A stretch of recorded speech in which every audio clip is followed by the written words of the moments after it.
everyone. This is Jim Duffy of Refining Fire Chiles. Successful transplanting. If you transplant into a good soil mix from your seed trays, and you've chosen a good plant, and you've got good soil, we use ocean forest for our nursery soil. Not for our growing, but for our nursery plants, the baby plants. So, what you want to do is after you do your transplanting, you want to go around and you want to look at all your plants and you want to see if they're perky. You see how those are perky? Okay? And after about a day or two, after they've overcome the shock, because they're all going to shock a little bit from the roots getting broken up and the plant getting disturbed from its seed tray. So what you want to do is you want to make sure your soil's moist. And we add a little bit of mycorrhiza to each plant hole. And then after about 2 days, after it's overcome its shock a little bit, then you give it a good feeding. And you can feed it whatever you want. Diluted Miracle-Gro, fish emulsion, 15-5-15, whatever hydroponic nutrient you like. There's hundreds of nutrients out there you could do. But you want to give it a nitrogen nutrient to kick it up and get it growing. Okay? But one of the things we do here at Refining Fire Chiles is after we're done transplanting, and then a day or two later we feed what we've transplanted, we take a really good look at the trays. And we want to see if something is wilted and falling over. That probably means that the plant is not going to perk back up after a few days. It got a little bit too damaged, or it was weak. And the other thing we want to do is, because we're transplanting thousands of plants, is we want to take a quick look at each tray. And when we go to feed them individually, that gives us an opportunity to take a quick look at all the plants. And if we see some leaves that look funky, which could be a sign of a genetic weakness or could be a sign of possible disease in that plant, then we quickly remove it and put another plant and replace it with another potted plant. So this gives us an opportunity. Yes, sometimes I do have my workers feed the plants. I do. But a lot of times I want to do the feeding myself, because that gives me the opportunity as a business owner to look at each and every single plant that we have out here. Quality control. You know, I can trust other people to look at things for me, but who's going to do the best job? Me. Because it's my business and I care about it. I have more to lose. It's my business. So I am going to take a look at everything. Now, right now, as we're walking through here, the very positive thing is we don't have any plants that are wilted over. I haven't found any. Which is good. Which means they survived the initial shock. They've been fed now. And you know what? Today's a cloudy day. And tomorrow's going to be a cloudy day with light rain. So that's great. If you're going to transplant into the final resting place of your plants where they're going to grow and finish their growing and produce puppers, or if you're just transplanting into their pots, which you're going to grow and develop them, this is what we're doing here. And as you can see, we have a little bit of wiltiness here on these white marugas, a little bit on that plant there, a little bit on that there. These were just transplanted yesterday afternoon. And a little bit down here. But given another day, those couple that are looking a little wilty should perk up. But if they were totally laying over, I would probably swap them out right now. Why waste my time? So when we transplant, you want to make sure you're in good potting soil. If it's a nutrient-based potting soil to develop the plant like Happy Frog or Ocean Forest, that's great. You want to feed a day or two after your transplant. You want to transplant close to the evening, when there's only a few hours of sunlight left, or on a cloudy day. That way your babies, they're already been beaten up by being yanked out of their seed tray and put into these small pots. So why give them extra stress? Why make it harder for them to survive? The last thing you want to do is transplant in the middle of the day when it's 90 degrees out and sunny. You're making your plants fight harder to survive. You don't want to do that. So if you can, delay it by a day or two to where you've got a cloudy day or a cooler day, and if all possible, transplant late in the afternoon, close to the evening. And transplant and if you can, put your plants in partial sun or indirect sun. You want to give your babies a chance to recover. All the time you give them to recover means they will root out, get stronger and healthier, get bigger, and give you a nice healthy plant, hopefully about 2 to 4 weeks, depending on the weather, depending on your feeding. 2 to 6 weeks, I would say, uh, to develop a good solid root system, and then you can put them in the ground or in your big pots or however you're going to grow them. So these are key things. When you transplant a baby plant from its seed tray, like these seed trays up here,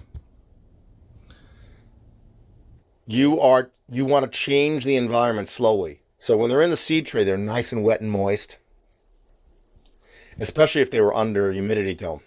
I don't recommend you transplanting right from a plant that's been under a humidity dome. Remove the humidity dome, the clear plastic dome you have over your germination tray. Remove it. Give it a day or two for the plant to get used to the regular air quality around it, the environment, and then transplant it. Because you're going to shock it too much if you go from extremely humid to not much humid. And if you live in the Southwest where it's dry, you're going to go from really, really humid to dry right away. So the last thing you want to do is take your baby plants out of your baby tray and try to transplant them on a hot, dry day from a tray that's been extremely humid because it had a clear cover over it. So you can see the humidity building up here in the greenhouse here. So this environment is a little bit humid too because it's a greenhouse. So changing the environment slowly, okay? These are babies. Now, I mean, when a human baby comes out of mama, do you throw it in a car and say, hey, go down to the store? No, you don't. You got to take care of that baby. You got to wash it, clean it, watch its health, feed it. You got to teach it. So with a plant, it's not as complicated. It's not a human baby, but you want to change the environment slowly. So first thing you do, if it's on a heat mat, take the heat mat off or turn it off. Wait a day or so, then take the humidity dome off. Wait a day or so, and then transplant it. And when you transplant it to a really nice moist soil pot.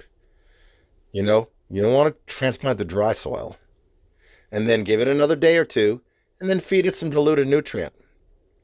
And when you're doing all these transplanting processes, try to do it in partial sun or on a cool, cloudy day. Don't do it on a hot day. So I know I've repeated myself here a couple times, but I'm trying to save you all, or y'all, because I'm in Georgia now. I'm trying to save y'all some heartache. Because there's some people that get really good, they wait patiently 1 week, 2 weeks or more to get their seeds to germinate. And that's half the battle, is getting them to sprout. And then they get their baby seedlings a little bit bigger, and I transplant when they're really tiny. For my personal, I do. For these, the nursery stock, I let them develop in the tray to like that, and then I put them in the pots. And so the last thing you want to do is change the environment really fast, and then you go like, oh, my seedlings are falling over and they're wilting and they're dying and I don't know what to do. All my seedlings are dying. Now you've got 2 or 3 weeks gone. You got to start all over again. So change the environment slowly. If your seedling tray is on a heat mat, I'm repeating myself again, turn the heat mat off for a day or two. Then take the humidity cover off for a day or two. And when you take the humidity cover off, don't do it when the lights are on. Again, we want to change the environment slowly. So do it on the 6 or 8 hours that your light isn't on, your plant light, right? Do it when the light's off. And then let it get a good 5-6 hours of fresh air and in your house or your garage or your basement without the light. And then the light comes on, then it gets used to the light. And then a day or two after that, transplant them into the small pots where you're going to develop the root system so you can get a nice big healthy plant to bring outside when it's safe to bring outside and transplant into its final place. Okay? I know I've repeated these things 3 or 4 times on this video. I do this for a reason. I want you to succeed. Even if you're not my customer, I know you all, or y'all, and myself enjoy growing the chilies. We all enjoy growing the chilies. We do not enjoy having dead chili plants. We do not enjoy not getting any peppers. We do not enjoy failing at growing. We enjoy growing. And if you're new to the hobby, don't give up hope. My cell phone is on my business card. If you need to call me up and you need to get some help, I will try to make myself available to you. Call me. Don't try to contact me through Facebook. You can, but sometimes I don't see all the messages. Try calling me on my phone. Ask around. Somebody's got my phone number. Just ask around on social media. Someone has my phone number if you haven't bought from me before. And call me up and I will walk you through the process and tell you what I do. And this YouTube channel has lots of information on germinating and starting plants. So contact me. I'm not going to bite your head off. Even if you didn't buy anything from me, I'll try to help you. Now, I can't spend a couple hours on the phone with you if you're not a customer, but I will spend some time with you to try to help you because I want you all to enjoy this hobby, you know? Because long after I'm gone and the good Lord takes me, I hope plenty of people are growing chilies and food and vegetables and stuff. Okay?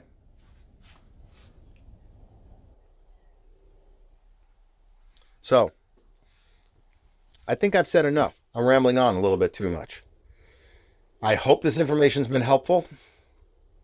I will be giving you guys plenty of updates on my YouTube channel. Please like my videos. Please subscribe and hit the bell notification so you can be notified every time a new video comes up. We will be adding a lot more cooking videos with chilies and spices throughout the summer. Lots of cooking videos. So I hope some of the cooking videos, especially the recipe for my secret green salsa, you'll enjoy. And you'll use them in your own kitchen. I want this to be a fun channel where it's growing, learning about the chilies, learning about cooking with them, cooking with seasoning sauces. I want everybody to learn and have fun, you know? This business isn't just about money. It's about leaving a legacy and about teaching others to enjoy the hobby and to do the hobby right and succeed. So, this is Jim Duffy of Refining Fire Chilies. Please like, subscribe, and hit the bell notification. And you all take care and have a great growing season. We will be making lots and lots of videos. And I hope some of them bless you. Bye-bye.